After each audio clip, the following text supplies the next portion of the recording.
Welcome back to the Mr. Global channel. Today we're going to talk about Donald Trump's extremely harsh anti immigration stances, what they are really about, what they mean, what they represent. We are being sold on the idea that this is about the rule of law. This is solely about the rule of law. The law must be enforced.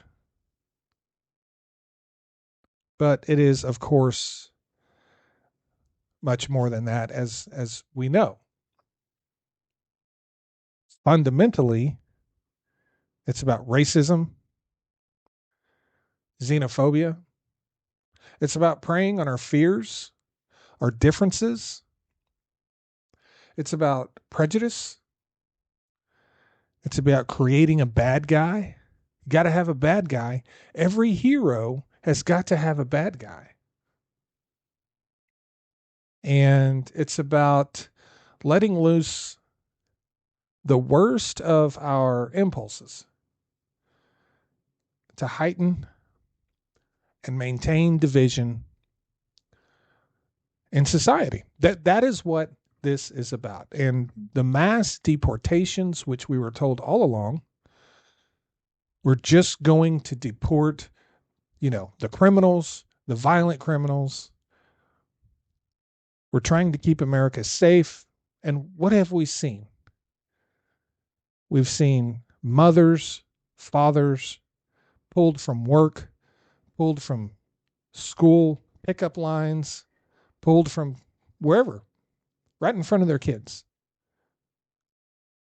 Normal, everyday working people, many of whom here 100% legally, by the way.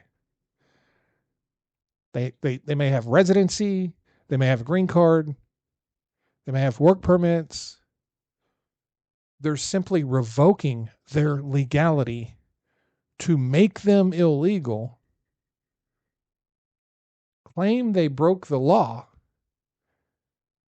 and dispatch of them. That is literally what they're doing. And it is against this backdrop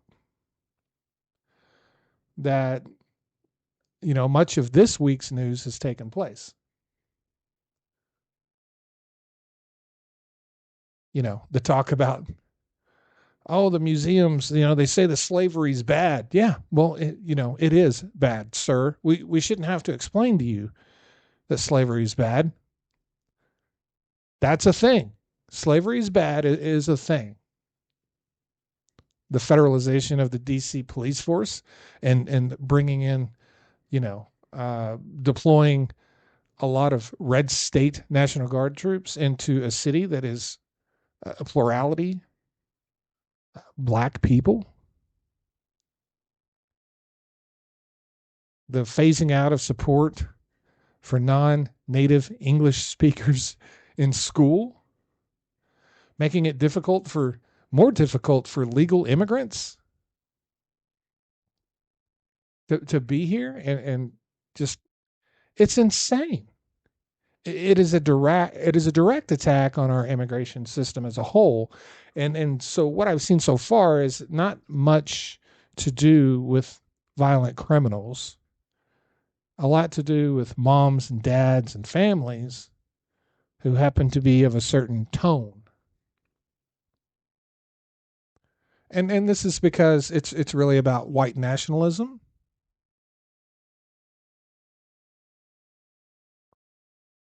which is as performative as it is a threat. It's in many ways it is a message that we are superior. They want to provoke people. Outrage is the currency, right? um, so my main point here is to just listen and to pay attention and be mindful. And I'm not at all suggesting that you aren't.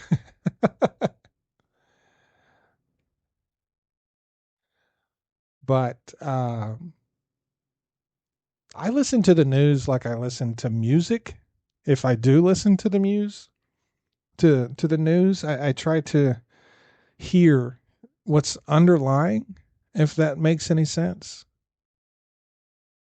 I know what you're saying, but I'm trying to figure out exactly what you mean. And what makes that difficult is often the person giving you the news doesn't have a great understanding of what it means. And having a discussion about whether slavery is bad or not in the Smithsonian Museum, and it just didn't feel like there was very much outrage. I didn't have a sense of a strong response from the opposition. An article in Talking Points Memo described it, the reaction as withering.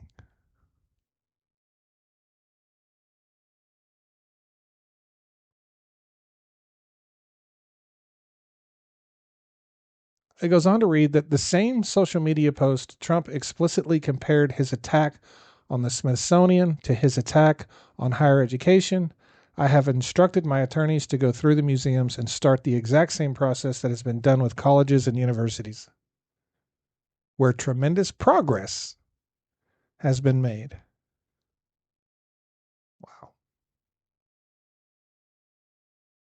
And what's going on in DC? What's really going on in DC? It's they're sending a message, right? All of the National Guard troops, all of the heavier presence of law enforcement are in tourist areas. They're not really in areas of high crime. I mean, and look, I've heard from some people that live in Washington D.C.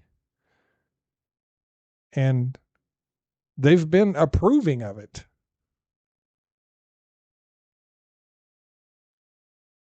But is it really about the crime, or is it really about not having to see the poor and disadvantaged people that live there? Because they removed them from eyesight.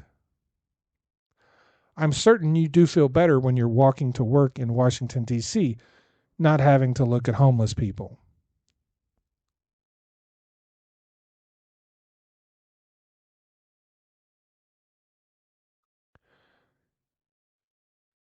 You know,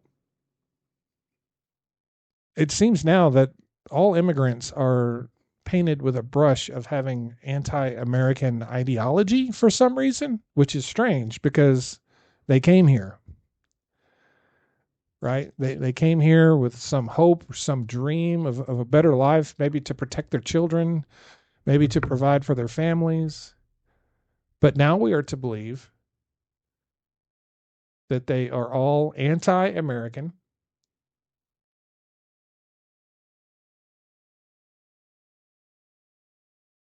One person said McCarthyism has returned through immigration. That makes sense. The Trump Education Department has quietly rescinded long-standing guidance um, requiring schools to accommodate students who are learning English. Yeah, we're no longer going to accommodate students who are learning English. We're not going to provide them with, educators to teach them English. Apparently, some hope that we will run them out of the country. I guess. And then, of course, you have Ryan Walters here in my home state, Oklahoma's superintendent of education, forcing teachers to take a woke test to see if they are woke. And I've read many of the questions from the test. None of the questions that I read had anything to do with being woke or not woke. Asking a teacher how many senators we have in each state was one of the questions. How many senators are in each state? That has nothing to do with ideology. It also feels like extremely subpar for a teacher exam, but I'm not an expert on teacher exams. I just felt like that's a really easy question.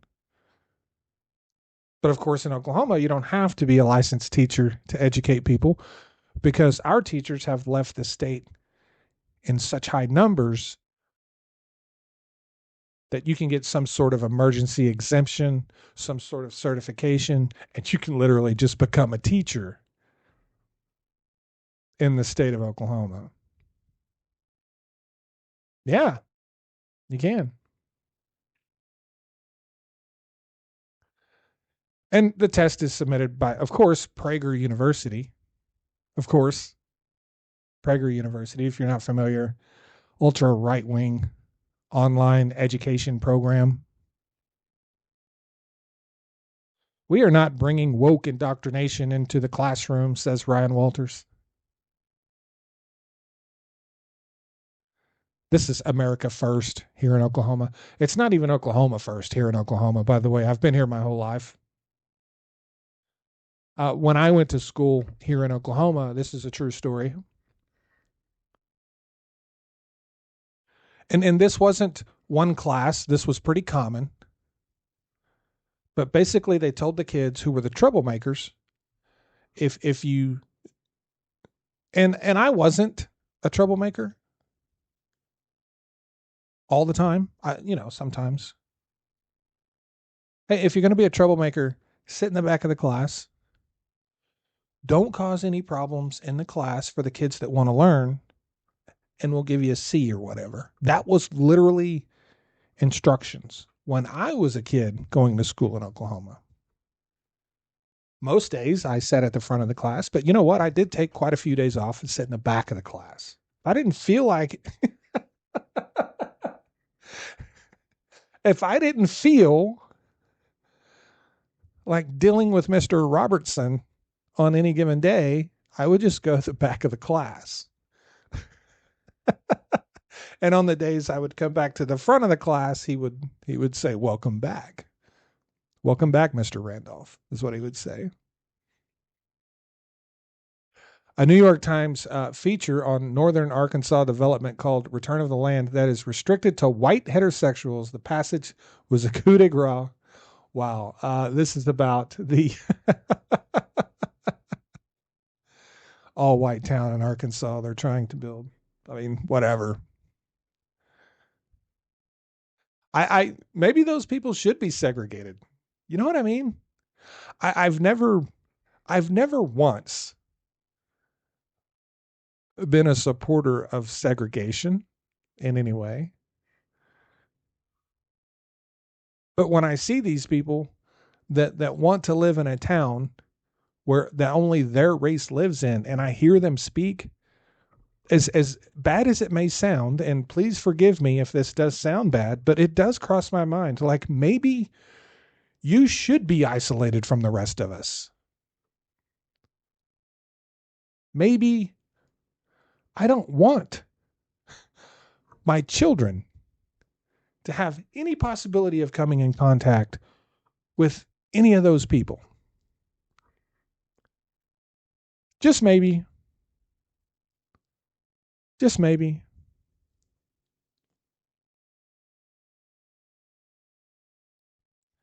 The larger point is that, it's no surprise to any of you that white nationalism and racism seems, for many years now, honestly, since the prominence of Barack Obama, even before he became president, you know, during his campaign, you could see it rising. His victory, we really saw it rise then. It was such a disappointment to see that in my country. As a young man, was very disappointed. And in his absence, many people believe that the election of Donald Trump was a response, simply a response to the election of Barack Obama. May very well be true.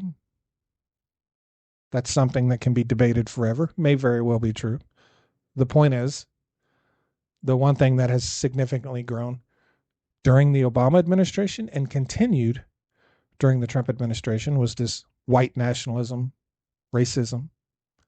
And now they're doing it openly in government. Like, they're not trying to hide it anymore. They're doing it right in front of us. They're just not calling it white nationalism. They're calling it rule of law.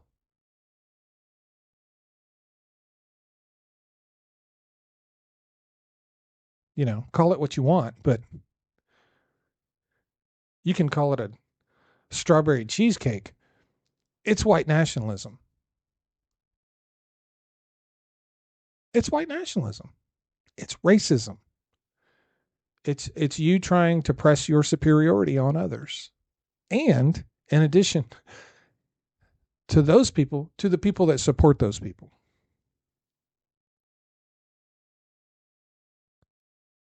And that's what this is really all about. Holy cow, I am 16 minutes into this thing. Wow. Good time to wrap it up, I guess. Let me know what you think in the comments section. Please like, subscribe, and follow if you're still here. I doubt I kept many people after 16 minutes of my rambling. Really appreciate all my new followers. Hope you guys have a great weekend. Thanks.